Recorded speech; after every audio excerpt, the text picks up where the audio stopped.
incontriamo una persona che non conosciamo, una delle prime domande che facciamo o che ci viene riposta è: di dove sei? Dove abiti? Io, per esempio, sono nata a Trento e questo mi rende tecnicamente trentina. Ma che cosa racconta questo di me? Fin da piccola il luogo che ho abitato di più è stato la montagna. Ricordo come se fosse ieri le giornate trascorse nei boschi assieme a nonno Poi, nonna Amelia, le cugine e mia sorella in cerca di funghi. Ed è stato proprio tra quei boschi che ho ricevuto la mia prima lezione di ecologia. Un giorno io e mia cugina abbiamo trovato una roccia ricoperte da vesce, che sono quei funghi che, da buoni, assomigliano a delle palline da golf. Ma quando non li hai più non sono più buoni, diventano color marroncino verdognolo e se schiacciate rilasciano una nube di spore. Che cosa abbiamo fatto noi? Beh, quello che avrebbe fatto qualsiasi bambina. Ci siamo saltate sopra scoppiandole tutte. Mio nonno era furioso.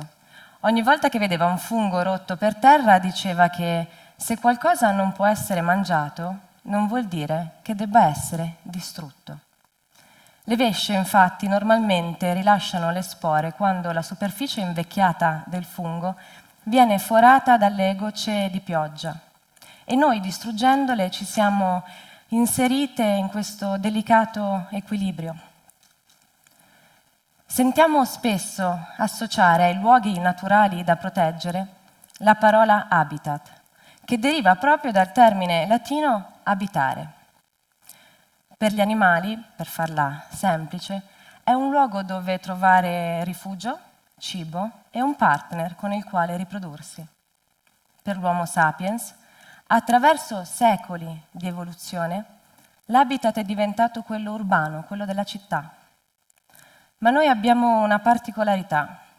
Abitiamo sia l'habitat urbano, quindi l'ufficio, la farmacia, l'asilo, la biblioteca, la palestra, ma anche tutti quei luoghi attorno alle città, fino ad arrivare a quelli che chiamiamo aree naturali, inserendoci così all'interno di delicati equilibri di cui fanno parte altri esseri viventi.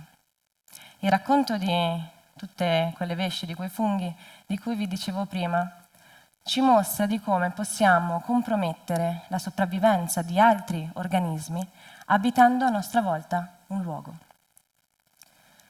Sia per lavoro che per passione frequento molto le montagne e i suoi abitanti, umani e non umani.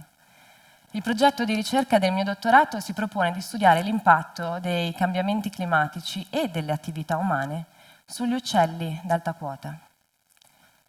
Guardando le montagne si ha l'impressione di essere di fronte a qualcosa di monumentale, forte e durevole. Ma la verità è che gli ecosistemi montani sono molto sensibili ai cambiamenti sia climatici che ambientali, ma anche alle attività umane, come lo sono le piante e gli animali che vi abitano. Pensate che alcuni animali, come lo stambecco, simbolo iconico delle Alpi, per adattarsi alle crescenti temperature, hanno iniziato a spostare le loro attività dal giorno alla notte. Altri invece, come il capriolo, la lepre o il tasso, lo fanno per evitare le persone. Questo, oltre che esporli a diversi pericoli come quello di essere predati, ha anche forti ripercussioni sulla loro salute. Loro ci provano a schivare l'impatto umano, ma non sempre ci riescono.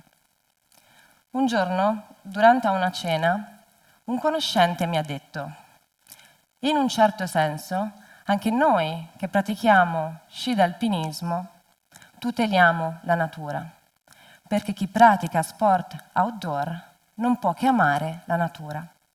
In Trentino, infatti, si praticano moltissimi sport invernali, come lo sci d'alpinismo di discesa e di fondo, lo snowboard e il trekking con o senza ciaspole. Ma avrete ormai capito che nessuna attività umana arriva senza impatto sulla natura. Questa persona poi ha continuato il suo racconto dicendomi che è comunque sceso da un versante nel quale aveva visto questo cartello che vietava appunto la discesa per un determinato versante innevato, poiché era zona di gallo forcello. Per chi non lo conoscesse, il gallo forcello è un animale, è un uccello alpino, che si scava delle igloo sotto la neve per sopravvivere alle rigide temperature invernali. Bene, il racconto di questa persona si conclude con «sono comunque sceso da quel versante» e poi ha riso.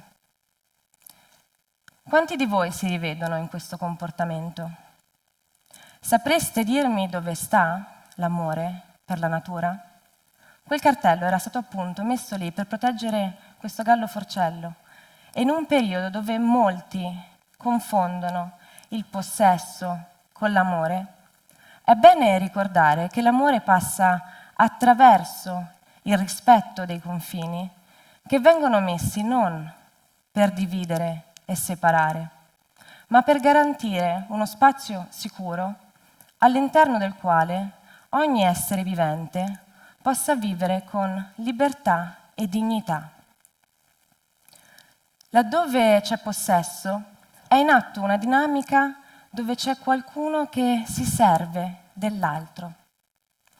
Sono molti e diversi i modi in cui ci serviamo della natura, tanto che abbiamo preso tutti i benefici che noi prendiamo gratuitamente dalla terra e li abbiamo chiamati servizi ecosistemici.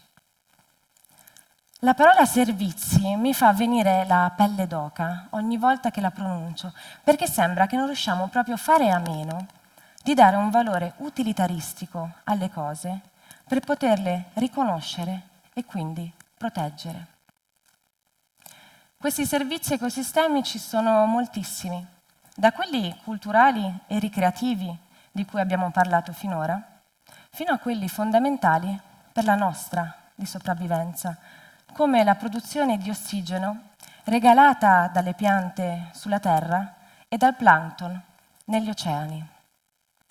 Ce n'è però uno, in particolare, di questi servizi ecosistemici che stiamo perdendo, ovvero la capacità degli ecosistemi di ridurre l'impatto degli eventi climatici estremi. Ricorderete gli incendi avvenuti a Los Angeles pochi mesi fa e forse avrete letto che sono stati aggravati dalla presenza di intere aree ricoperte da eucalipto, un albero bellissimo, ma non autoctono statunitense, che è stato infatti importato dall'Australia per motivi agricoli e ornamentali ed è una pianta che prende fuoco facilmente, non la più adatta, insomma. Bene, dopo gli incendi, il Dipartimento dei Vigili del Fuoco di Los Angeles ha introdotto nuovi regolamenti che prediligono l'utilizzo di piante autoctone, quindi locali della zona, che meglio si adattano e rispondono a eventi di questo tipo. Questo ci mostra molto chiaramente che cosa succede se ci ostiniamo a continuare a sottrarre spazio alla natura, cambiandone pure la composizione. Imparare a porci in un meccanismo di scambio più che di prelievo è una strategia di sopravvivenza che dobbiamo mettere in atto non domani, ma adesso.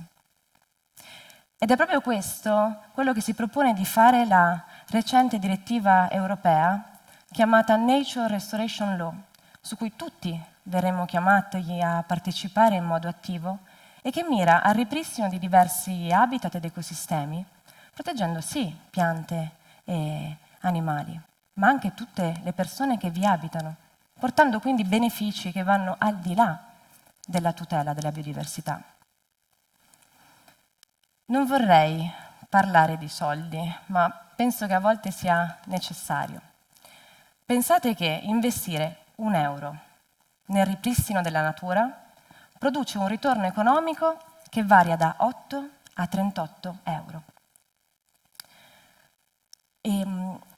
La presenza di aree naturali in aree coltivate ridurrebbe per esempio gli impatti della siccità, ma anche l'utilizzo di sostanze chimiche, migliorando così la salute del suolo e di conseguenza delle rese agricole, aumentando la presenza di impollinatori, che sono api, certo, ma ci sono anche coleotteri, farfalle e tanti altri, portando benefici straordinari alla biodiversità, alle aziende agricole e alla società tutta. Penso però che prima di capire che cosa possiamo fare o non fare per tutelare la natura, è importante tornare ad avere consapevolezza di sé e del proprio impatto. Vi siete mai chiesti se conoscete davvero ciò che vi circonda? Riuscireste a distinguere ciò che è naturale da quello che è stato creato dalle attività umane? Osservando questi prati, sembra difficile, quasi impossibile, pensare che sono uno degli ambienti su cui hanno più influito le attività umane. Per oltre 12.000 anni le persone hanno tagliato intere aree di bosco per fare spazio ai campi da coltivare e al bestiame da allevare, creando così i prati tra i boschi a cui siamo tanto affezionati. In natura, infatti, le aree aperte al di sotto del limite degli alberi nascono a seguito di valanghe, tempeste o altri eventi naturali in grado di abbattere un gran numero di alberi, ma sono soprattutto temporanee. Anche i paesaggi caratterizzati dall'abete rosso, tipici del Trentino, sono anch'essi frutto di attività umane. Secondo i dati storici sui pollini, risulta che nel Medioevo i boschi alpini da una certa quota in su erano costituiti sì da abete rosso, ma anche da larice, abete bianco, pino silvestre e faggio. Questa composizione è stata poi via via spostata verso quella dell'abete rosso e quindi quelli che erano boschi misti sono adesso boschi fatti di solo abete rosso. Ma com'è un bosco misto? È simile a un mosaico di aree, alcune aperte, altre con alberi e piante di diverse specie ed età, con anche legno morto per terra. Quello che noi percepiamo come disordine, il cosiddetto bosco da pulire, è in realtà la casa perfetta per moltissime specie proprio perché variegata. È che a noi a volte la natura non appare bella, perlomeno secondo i canoni del bello con i quali siamo cresciuti, quindi il bosco pulito senza ingombri di nessun tipo. Per le persone la funzionalità estetica batte quella ecologica e cambiamo e tagliamo gli assetti naturali a nostro personale gusto in base al secolo in cui viviamo, esattamente come la moda per i vestiti. Io spero che d'ora in avanti proverete a guardare ciò che vi circonda con altri occhi. C'è tutto un mondo fatto di piante, animali e altri organismi di cui ignoriamo persino il nome, ma con i quali entriamo in contatto inconsapevolmente ogni giorno. Dimostriamo davvero amore per la natura, riconoscendoci come parte di essa. Come diceva la zoologa e biologa Rachel Carson, in natura niente esiste da solo. La conoscenza di tutti questi complessi meccanismi è in realtà un superpotere che permette di vedere il mondo che abitiamo con rispetto, consapevolezza e forse cosa più importante, meraviglia. Vi lascio ora con una domanda per poter arricchire le vostre di storie. Come scegli di abitare? Grazie.